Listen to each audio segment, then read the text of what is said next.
diesem Video sehen wir uns die wichtigsten allgemeinen Einstellungen in Moodle an. Dazu gehen wir zunächst zum Benutzermenü. Dort klicken wir dieses Mal aber nicht auf Profil, sondern auf Einstellungen. Auf dieser Seite finden sich einige Einstellungen, die unterschiedlich wichtig sind. Wir adressieren in diesem Video vorwiegend die wichtigsten Optionen.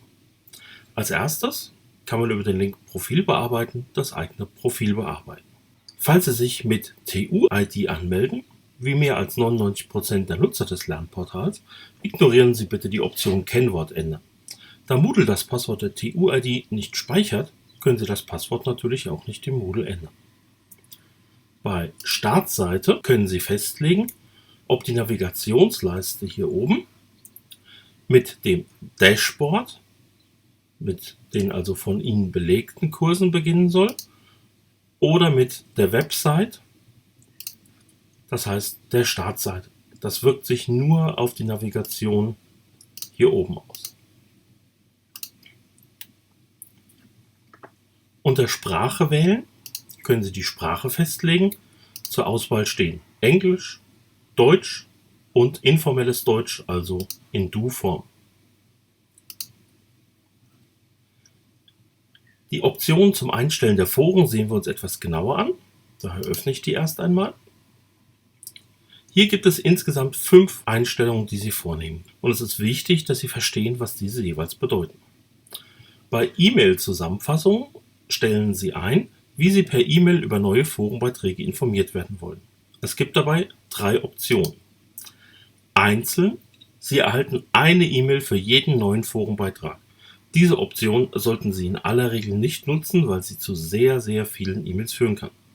Gerade größere Kurse können sehr viele Beiträge pro Tag in den Foren haben und damit gegebenenfalls Ihre Mailbox überfluten.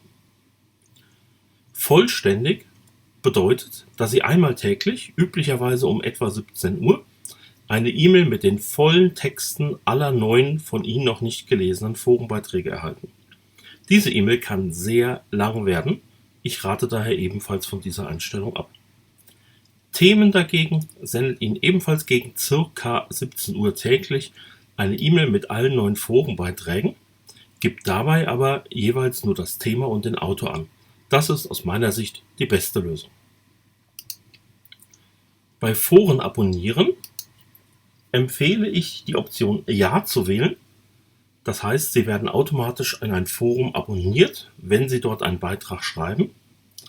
Und das bedeutet, dass Sie auch über neue Beiträge und damit zum Beispiel auch Reaktionen auf Ihren Beitrag informiert werden.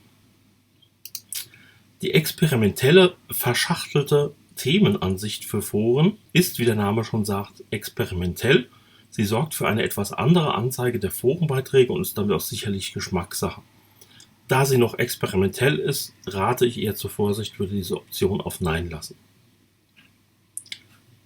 Beim Forumstracking kann man einstellen, ob neue Beiträge farblich hervorgehoben werden sollen. Sie werden dann mit einem gelben Rand versehen, damit man sie schneller sehen kann. Ich empfehle daher die Option Ja. Beim Senden von Mitteilungen zum Forum gibt Ihnen die Möglichkeit anzugeben, ob, wenn Sie eine E-Mail mit einer Information über einen neuen ungelesenen Forenbeitrag erhalten, durch das Versenden der E-Mail dieser Beitrag automatisch als gelesen markiert werden soll oder nicht. Achten Sie dabei insbesondere auch auf das Zusammenspiel mit der obersten Option der E-Mail-Zusammenfassung, denn wenn Sie wie hier eingestellt oben nur das Thema bekommen, haben Sie den Beitrag ja nicht gelesen und tun sich mit der Option Markiere als gelesen dann schwerer, ihn tatsächlich zu finden. Ich empfehle also, hier oben einzustellen Themen und hier unten Markiere als nicht gelesen. Beim Texteditor können Sie verschiedene Texteditoren auswählen. Es gibt den Texteditor Atto, TinyMCE sowie unformatierter Text. Ich empfehle die Option auf Standard-Editor zu lassen, damit machen Sie im Prinzip nichts falsch. Bei den Kurseinstellungen können Sie eine Einstellung treffen, wie Sie, wenn Sie ein Lehrender in einem Kurs sind, eine neue Aktivität hinzufügen können. Es gibt die Option, dass ein Pop-up-Fenster erscheint. Das ist, wenn Sie die Checkbox hier nicht markieren, aus dem Sie dann eine Aktivität auswählen und eine Beschreibung bekommen, was diese Aktivität bietet. Oder wenn Sie diese Box hier aktivieren, erscheinen einfach nur zwei Dropdown-Menüs, wo Sie links die Art der Aktivität auswählen und rechts die Art des Materials, was Sie gegebenenfalls hinzufügen wollen. Das ist ein Stück weit Geschmackssache, es betrifft Sie aber nur, wenn Sie wirklich Lehrendenrecht in einem Kurs haben. Als Student betrifft es Sie gar nicht. Bei den Kalendereinstellungen können Sie einstellen, wann der Wochenbeginn ist, bei uns üblicherweise montags, wie die Zeit angezeigt werden soll. Grundeinstellung ist bei uns die 24-Stunden-Anzeige, auf wie viele Termine Sie maximal hingewiesen werden wollen, die bevorstehen, und wie viele Termine in die Zukunft dabei geschaut werden kann, sowie ob der Kalender sich Filtereinstellungen, die Sie vorgenommen haben, merken soll. Unter Sicherheitsschlüssel erhalten Sie einen Zugriff auf die verschiedenen Schlüssel, die erzeugt wurden für diesen Nutzer. Diese können Sie auch über den Vorgang hier hinten zurücksetzen.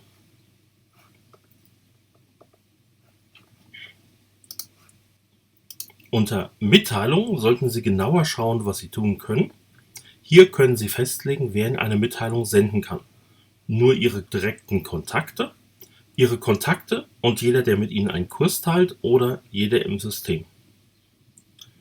Achten Sie darauf, wenn Sie sagen, nur meine Kontakte, muss ein Freund, der Ihnen eine Mitteilung senden will, aber noch nicht in der Liste Ihrer Kontakte ist, erst eine Kontaktanfrage senden und Sie müssen diese bestätigen, damit er Ihnen dann auch eine Nachricht schicken kann.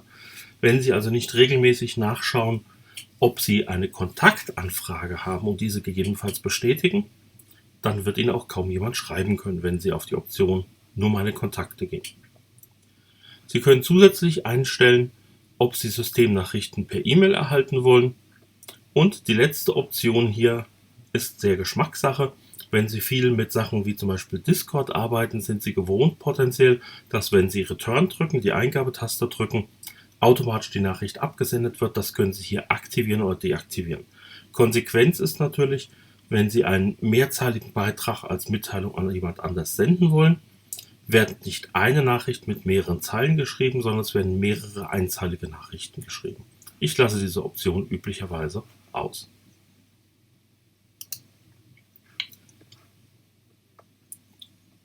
Besonders wichtig sind noch die Systemnachrichten. Hier legen Sie nämlich fest, wie Sie über Systemnachrichten informiert werden sollen. Hier sehen Sie eine Tabelle mit verschiedenen Aktionen im System. In der Spalte links, zum Beispiel Aufgabe, Feedback und Forum ist hier zu sehen, gefolgt von 4 Spalten mit jeweils An-Aus-Optionen. Die werden einfach durch Anklicken auf An- bzw. ausgesetzt. Was bedeuten die Optionen? Web bezieht sich darauf, dass Sie innerhalb des Browsers über das Glockensymbol hier oben benachrichtigt werden, wenn eine Aktion erfolgt, die hier als An markiert ist. E-Mail bedeutet entsprechend, dass Sie die Information via E-Mail erhalten. Wofür stehen Online und Offline? Online heißt, diese Einstellung trifft zu, egal ob Web oder E-Mail, online, wenn die Aktivität benachrichtigt, während Sie in Moodle angemeldet sind, während Offline bedeutet, während Sie nicht im Lernportal angemeldet sind. Besonders relevant für die Einstellung sind hier 2 Elemente, nämlich Aufgaben und Foren. Bei der Aufgabe geht es insbesondere darum, dass Sie darüber benachrichtigt werden, wenn eine Bewertung zu Ihrer Aufgabe vorliegt. Ich empfehle hier im Prinzip alle Felder anzuschalten, höchstens das Feld Online E-Mail auszuschalten, um zu vermeiden, dass Sie eine E-Mail bekommen und gleichzeitig eine Systemnachricht, während Sie online sind. Es tut aber auch nicht weh, wenn Sie es hier auf Anlassen. Ich habe hier also alle Felder in diesem Fall auf angeschaltet. Wie gesagt, dieses Feld E-Mail online könnten Sie auch auf Ausstellen. Das bedeutet nun, wenn ich eine Bewertung zu einer meiner Abgaben bekomme, kriege ich sowohl eine E-Mail, egal ob ich während der Bewertungsbenachrichtigung online oder offline war, als auch einen Eintrag hier oben in der Glocke. Ich sollte es also wirklich nicht verpassen können. Bei Foren im Prinzip das Gleiche. Ich empfehle hier insbesondere während Sie online sind, aber auch während Sie offline sind, sich über Forenbeiträge und über Forenzusammenfassungen informieren zu lassen und höchstens die Spalte, wenn ich online bin, dann brauche ich weder eine Zusammenfassung noch einen Forenbeitrag als E-Mail. Das verspart einfach eine E-Mail. Hier gibt es jetzt noch zahlreiche andere Sachen, über die Sie sich benachrichtigen können. Die ignorieren wir in diesem Fall jetzt mal und kehren wieder zu den Einstellungen zurück. Das waren dann auch schon die wichtigsten Einstellungen im Bereich Einstellungen. Vielen Dank fürs Zuhören und bis zum nächsten Video.